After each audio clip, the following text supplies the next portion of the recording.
Hey, welcome to the podcast. Nobody cares about the chickens, the show that tries to make sense out of a whole lot of nonsense. Let's get unpacking.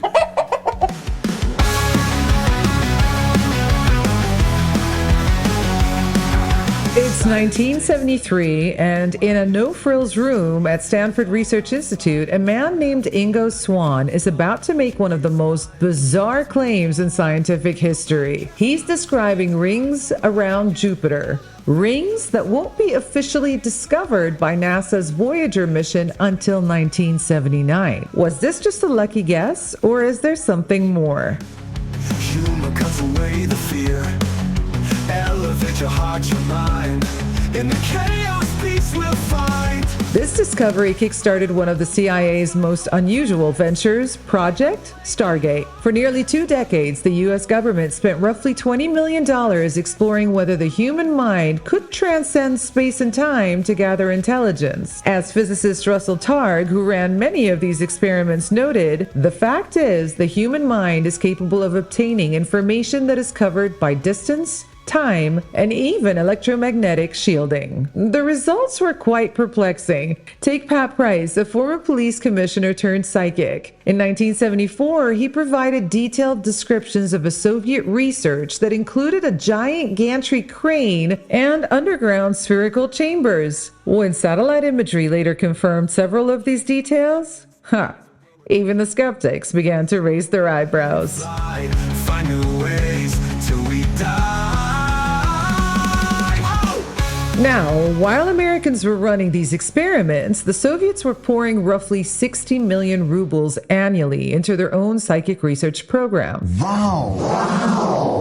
They called it psychotronics, and it sparked what some historians call the psychic arms race. The Japanese took a different approach. At Sony Corporation's ESP Research Center, established in 1991, researchers explored what they called Kokoro science, the science of consciousness. Their approach was less about military applications and more about understanding human potential. Now, it's no secret that wisdom from the East offers always an interesting perspective. As the Dalai Lama once remarked, just as we can learn to play the piano through practice, the mind too can be trained to develop capabilities that now seem extraordinary. But here's the million-dollar question. If remote viewing works, why did the CIA shut it down? You need to get that out of your system. The official report cited little practical intelligence value, but some researchers argue that they missed the point. The boundary between science and spirituality has always been a fascinating one. What the CIA studied in sterile laboratories, spiritual traditions have explored in temples, monasteries, and sacred spaces for millennia. I don't remember asking you a goddamn thing. Consider the ancient Hindu concept of siddhis, supernatural powers said to arise spontaneously through deep meditation. The Yoga Sutras of Patanjali, written around 400 CE, describe these abilities in surprisingly technical terms. As spiritual teacher Ram Dass once observed, what the West discovered through scientific research, the East has known through direct experience for thousands of years. Take the case of Swami Rama, who in 1970 volunteered for experiments at the Menninger Foundation. Under controlled conditions, he demonstrated the ability to consciously alter his heart rate, create temperature differences of up to, get this, 11 degrees between different parts of his hand. And, hang on, even stop his heart from pumping blood for 17 seconds. I'm sorry, what?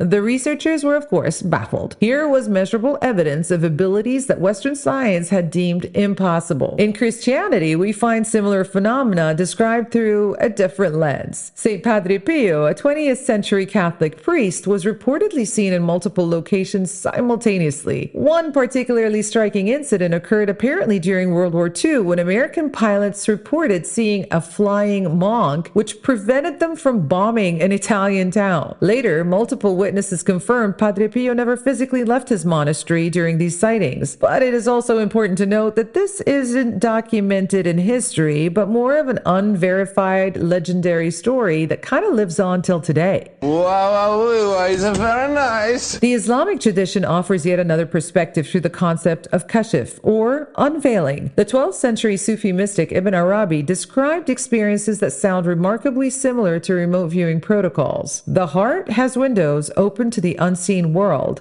through which it witnesses affairs from behind the veil of the unknown. In Tibet, the practice of creating tulpas, thought forms manifested through intense concentration, has been documented by explorers and researchers since the early 20th century. Alexandra David Neel, who spent 14 years in Tibet, described witnessing monks create these mental projections that appeared solid and three-dimensional. But perhaps some of the most compelling parallels come from indigenous traditions. The Australian Aboriginal concept of dream time involves accessing information across space and time through altered states of consciousness. As anthropologist Robert Lawler noted, the Aboriginal people's ability to read the landscape for information about distant events often left early European explorers questioning their own understanding of reality. In the Amazon, ayahuasca shamans speak of receiving detailed information about distant healing plants through their visions. In 2016, researchers from the Center of Psychedelic Research at Imperial College London began studying these claims scientifically, finding that experienced shamans could often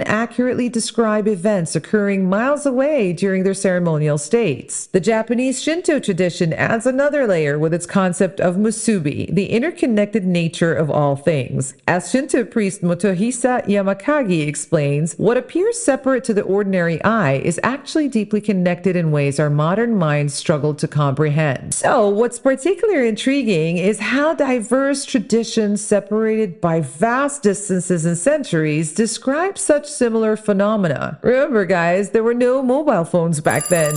They speak of reality where consciousness isn't confined to our immediate physical presence, where the mind can reach across space and time to access information in ways that challenge our own conventional understanding of physics.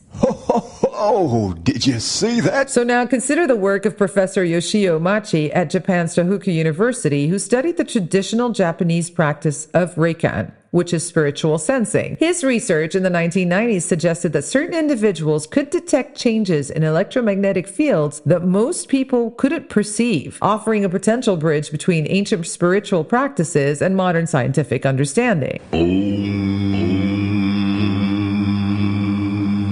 The mountains of Afghanistan and Pakistan harbor the tradition of Malang mystics, wandering Sufi ascetics who claim abilities of nazar, which means insight. In 1978, anthropologist Jürgen Fremgen documented cases where Malang dervishes reportedly provided detailed information about family members to pilgrims, despite having no prior contact with them. As one Malang explained, the eye that sees is not the physical eye, but the eye of the heart. Now, the Berber communities of North Africa maintain traditions called baraka, a form of blessed insight that some elders are said to possess. Anthropologist Catherine Hoffman documented cases where Berber mystics provided accurate information about events occurring in distant mountain villages, information that was later actually verified. In the high valleys of the Hindu Kush, the Kailash people, one of the world's most isolated cultures, speak of Pariyan, nature spirits who grant certain individuals the ability to perceive beyond physical limitations. Their shamans enter states called dhek through ritualistic dance, allegedly accessing information from distant locations. These traditions often share a common thread with the CIA's findings, which is the idea that consciousness can transcend ordinary spatial limitations. As Russian parapsychologist Larissa Velinskaya noted in her comparative studies, whether in a laboratory in California or a monastery in Tibet, the fundamental experience appears remarkably consistent. I think you are absolutely amazing. The Persian Zoroastrian tradition adds another layer with its concept of Asha, a fundamental order connecting all things. Modern Iranian scholars like Dr. Ghaffari have drawn parallels between this ancient understanding and quantum entanglement theory, suggesting our ancestors might have intuited principles we're only now beginning to scientifically understand. Now, what's particularly compelling is how these diverse traditions developed similar protocols for achieving these states, often involving rhythmic sound, meditation, or sacred movement. This convergence suggests either universal human capacity or, as a Harvard psychiatrist John Mack proposed, a reality more complex than our materialist paradigm allows. When Dr. Jessica Utz, a statistics professor at UC Irvine, analyzed 2 decades of government remote viewing data, she made a striking observation. The statistical departure from chance appears to be too large and consistent to be dismissed as statistical flukes. Yet, her colleague Ray Hyman countered with an equally compelling point. Even if ESP exists, it's actually too unreliable to be useful. So now consider the case of Joe Magnaneagle, perhaps the most successful remote viewer in Project Stargate. In 1980, he provided detailed drawings of a new class of Soviet submarine under construction, including a distinctive new propulsion system that wasn't publicly known at that time. Impressive. Absolutely. But here's the catch. For every hit like this, there were numerous misses that never made the headlines.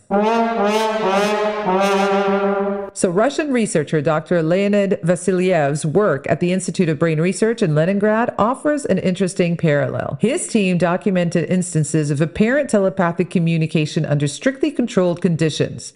However, like their American counterparts, they couldn't reliably reproduce these results on demand. The quantum physics angle adds another layer of intrigue. As physicist Nick Herbert points out, quantum mechanics suggests that reality is not as objective as we once thought. The act of observation itself seems to influence what we observe. So this has led some researchers to propose that consciousness might interact with reality through quantum processes. What the hell are you talking about?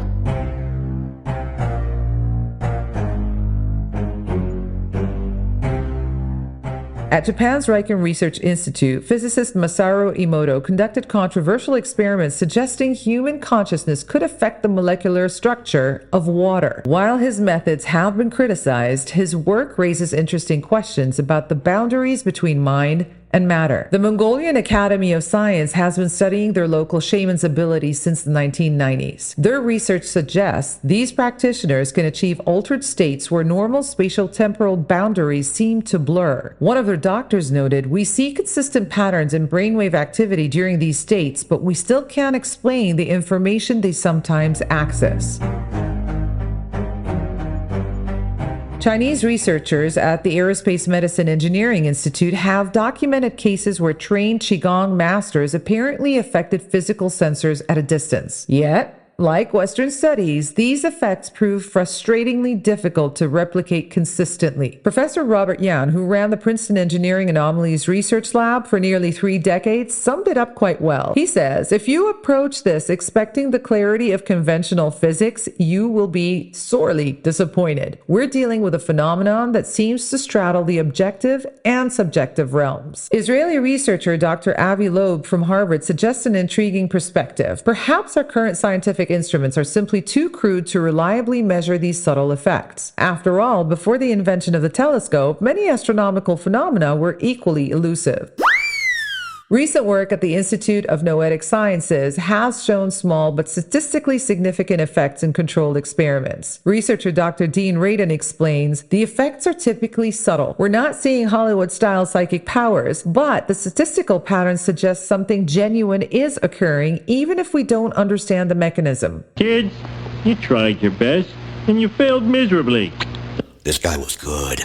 From Morocco's Institute of Advanced Studies, Dr. Hassan Al-Bouzidi draws parallels between remote viewing and traditional Gnawa practices. Both suggest consciousness can access information through channels we don't yet understand. The difference is that traditional practices accept this as natural, while modern science demands a mechanism of action. So think about this. In the same century that we split the atom and sent rovers to Mars, the U.S. government spent $20 million trying to understand if the human mind could transcend space and time. That alone should kind of give us a pause. Where's my Starbucks? Physicist David Bohm once reflected, "The most beautiful experience we can have is the mysterious. It is the fundamental emotion that stands at the cradle of true art and true science." Perhaps that's what we're really grappling with here, the mysterious. Russian quantum physicist Andrei Linde suggests, "The universe and the observer exist as a pair. You cannot separate them. This echoes what shamans from Siberia to the Amazon have been saying for millennia, that consciousness and reality are intimately connected in ways our current scientific framework struggles to explain. In fields of green without a sound,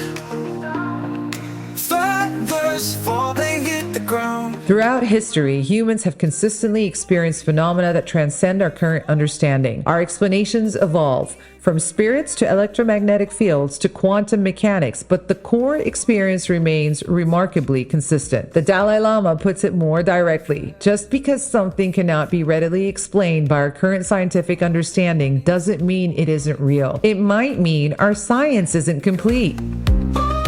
We've moved from burning witches to studying quantum entanglement, from dismissing acupuncture to researching its mechanisms. Perhaps remote viewing sits at a similar frontier. Not quite proven, but not yet easily dismissed. As one anonymous CIA analyst wrote in a declassified document, the remote viewing phenomenon appears to be demonstrable, but not necessarily understandable. Like gravity before Newton, we can observe its effects without fully grasping its nature. In the end, maybe we don't need definitive answers.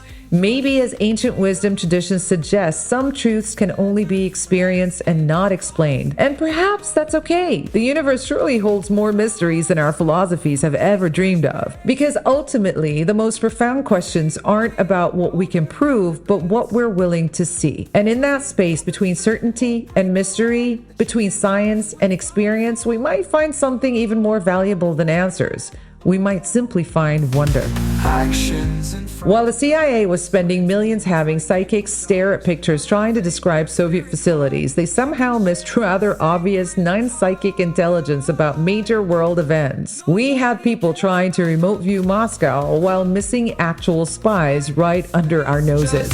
Ticking clock, missed in your mind, just take a look. So now, speaking of experiments, let's try something fun together right now. Let's take a moment, breathe, and clear your mind.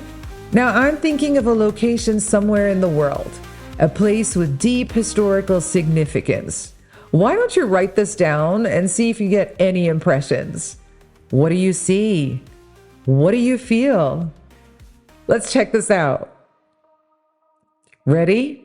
The place I'm thinking of is the ancient city of Petra in Jordan. Yep, the country Trump is currently bullying if you're channeling the news these days. Now, if you saw rose-colored cliffs, or felt desert heat, or sensed anything about hidden cities carved in stone, well then congratulations! You might have been a better psychic than half of the CIA's remote viewers. And if you saw nothing, well, you're in good company with the other half.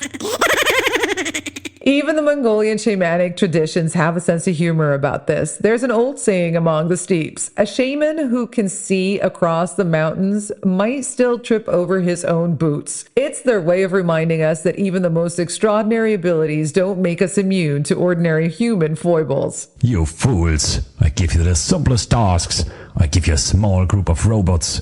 I even give you ice cream. And still, you disappoint me. In 1984, after thousands of remote viewing experiments, hundreds of classified reports, and millions of dollars spent, a CIA psychic was asked, "What's the most important thing you've learned from all of this?" And his response: the most valuable discovery wasn't about psychic abilities at all. It was actually about the human potential. I love you. So think about that for a moment. While governments were searching for psychic superweapons, they might have stumbled upon something far more significant. From the meditation halls of Tibet to the classified rooms of Stanford Research Institute, from ancient Sufi mystics to modern quantum physicists, they're all pointing to the same truth. Consciousness might be far more extraordinary than we ever can imagine. As one Saudi Arabian mystic beautifully expressed to me, the distance between what we think is possible and what is actually possible is measured only by our willingness to question our assumptions.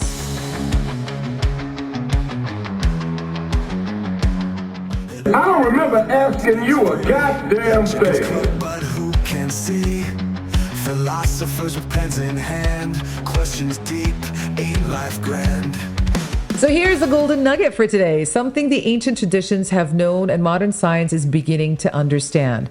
Perhaps the most remarkable thing about remote viewing isn't whether it's real in a strictly scientific sense. Maybe its true value lies in forcing us to confront a more profound question. What if the boundaries we've drawn around human consciousness, the lines between possible and impossible, between science and mystery, between knowing and believing, are more fluid than we thought? Because in the end, whether you're a skeptic or a believer, this journey through remote viewing reveals something undeniable. The human mind remains our greatest unsolved mystery. And maybe that's exactly as it should be. After all, as an old Afghan proverb reminds us, when you've reached the edge of all the light you know and are about to step into the darkness of the unknown, faith is knowing one of two things will happen. Either there will be solid ground to stand on, or you will be taught how to fly. So whether remote viewing is real, a misunderstood science, or just a trick of the mind, one thing is definitely clear. We see only as much as we allow ourselves to see. And the truth might lie somewhere between solid ground and flight. And perhaps that's exactly the most intriguing possibility of all.